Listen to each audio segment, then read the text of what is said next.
প্রিয় ছাত্রছাত্রীরা, আমি সোমা চক্রবর্তী। আমি চলে আসলাম আজকে আরেকটি নতুন ভিডিও নিয়ে।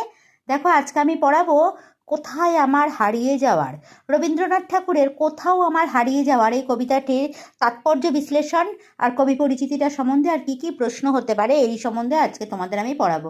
কোথাও আমার হারিয়ে যাওয়ার, রবীন্দ্রনাথ ঠাকুরের এই কবিতাটি আজকে দেখো। কবিতাটি কোথাও আমার হারিয়ে যাওয়ার, এই কবিতার মধ্যে রবীন্দ্রনাথ ঠাকুর কীভাবে কবিতাটি তাৎপর্য বিশ্লেষণ করে তোমাদের বুঝিয়ে দিচ্ছি। কবিতাটি আমি রিডিং পড়লে তোমরা বুঝতে পারবে। কোথাও আমার হারিয়ে যাওয়ার নেই মানা মনে মনে, অর্থাৎ রবীন্দ্রনাথ ঠাকুর দেখো যখন লিখেছিল, তার কবি পরিচিতিটা তোমাদের আরেকটু আমি বলে দিচ্ছি। দেখো কিভাবে আছে।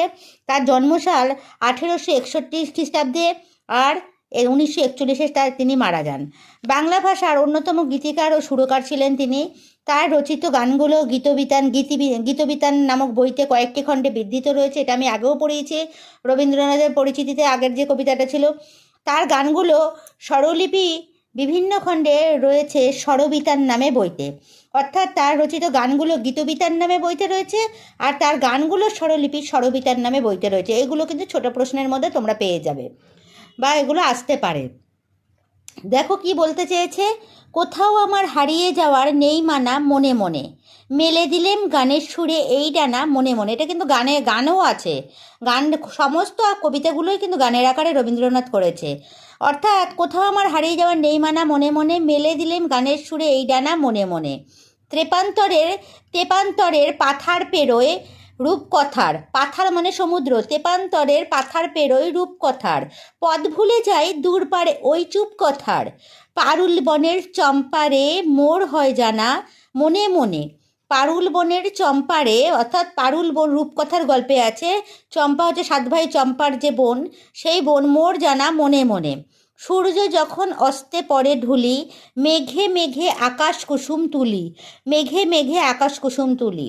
সাত সাগরের ফেনায় ফেনায় মিশে, সাত সাগরের ফেনায় ফেনায় মিশে, আমি যাই ভেসে দূর দিশে। পরীর দেশে বন্ধ দুয়ার দ্বিধানা মনে মনে, পরীর দেশে বন্ধ দুয়ার দ্বিহানা মনে মনে। আগে ভালো করে রিডিংটা পড়বে, তাহলে কী হবে, কবিতা সম্বন্ধে তোমরা সমস্ত কিছুটা জানতে পারবে। বুঝতে পেরেছো কীভাবে তোমাদের আমি কবিতাটা পড়িয়ে দিলাম। দেখো প্রথম লাইনটা আছে, কোথাও আমার হারিয়ে যাওয়ার নেই মানা মনে মনে। কবিতার মনে মনে কল্পনার জাল বুনে স্বপ্নের রাজ্যে হারিয়ে যাওয়ার কথা বলছেন। তাহলে কবিতার মনে মনে কল্পনার জাল বুনে স্বপ্নের রাজ্যে হারিয়ে যাওয়ার কথা বলেছেন। তারপরে কি আছে, মেলে দিলেম গানের সুরে এই ডানা মনে মনে।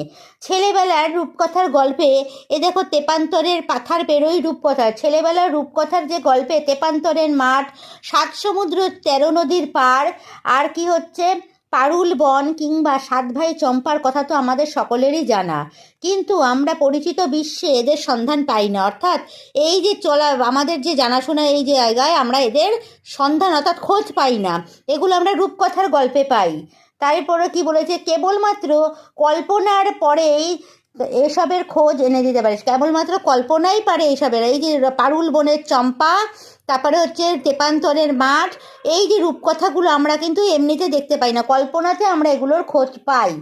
দিনের আলো নিভতেই আমরা মেঘেদের রাজ্যে পেরিয়ে পৌঁছে যাই পরীর দেশে। সূর্য যখন অস্ততলে পরে ঢুলি, অর্থাৎ সূর্য যখন মানে অস্ত যায়, মেঘে মেঘে আকাশ কুসুম তুলি, মেঘে মেঘে যখন আমরা কি হয়, যখন মেঘেদের রাজ্য পেরিয়ে আমরা যখন কোথায় যাই, পরীদের দেশে, সাত সাগরের ফেনায় ফেনায় মিশে। অর্থাৎ যখন আমরা পরীদের দেশে যাই, সাত সাগরের স্রোতে ভাসতে ভাসতে চলে যাই দূরের কোনো নতুন দেশে, যেই জগতে যাওয়াটা আমাদের বহুদিনের আকাঙ্ক্ষা, পরীদের সাথে দেখা করতে যাওয়া, সেটা আমাদের বহুদিনের আকাঙ্ক্ষা। তাহলে কি বলেছে, হলেও বাস্তবে তা কোনোদিনও কিন্তু সম্ভব হয় না, একমাত্র কল্পনাতেই আমাদের এই স্বাদ এনে দিতে পারে। পরীদের দেশে বন্ধ দুয়ারে দেইহানা, কখন, যখন আমরা সূর্য অস্ত চলে যায় তখন, আমরা কিন্তু বাস্তবে এর স্বাদ পাই না, এগুলো আমরা কল্পনাতেই পাই। তাই এই কবিতাটার নাম কোথাও আমার হারিয়ে যাওয়ার। দেখো কি কি প্রশ্ন আসতে পারে, আমি এটা তৈরি করে দিয়েছি ছোট ছোট প্রশ্ন। কবির মতে কিভাবে হারিয়ে যেতে মানা নেই? তাহলে নিজের মনে মনে কোথাও হারিয়ে যাওয়ার মানা বা নিষেধ নেই বলে কবি মনে করেন। কবি মনে মনে রূপকথার কোন চরিত্রটিকে জানতে পারেন? কবি মনে মনে পারুল বনের চম্পার দেখা পান ও তাকে জানতে পারেন। মনে মনে কোন রূপকথার চরিত্রটি? এটা আসতে পারে। আলোচ্য রচনায় কবি কিসের সাহায্যে নতুন জগতে পৌঁছানোর কথা বলেছেন? আলোচ্য রচনায় কবি কল্পনার সাহায্যে তার অপরিচিত নতুন জগতে পৌঁছানোর কথা পৌঁছাতে চেয়েছেন। মানা শব্দের অর্থ কি? নিষেধ। এগুলো দেখো, এই 4টে প্রশ্ন এখান থেকে ছোট ছোট আসতে পারে। এছাড়া বাক্য রচনা, ডানা হারিয়ে মনে মনে আকাশ কুসুম আমি তৈরি করেছি, তোমরা তোমাদের মতো তৈরি করবে। ডানা দিয়ে পাখি ডানা মেলে ওড়ে, হারিয়ে বাঘটি রাস্তা হারিয়ে গ্রামে ঢুকে পড়েছে। মনে মনে আমি মনে মনে ঠাকুরকে ডাকি।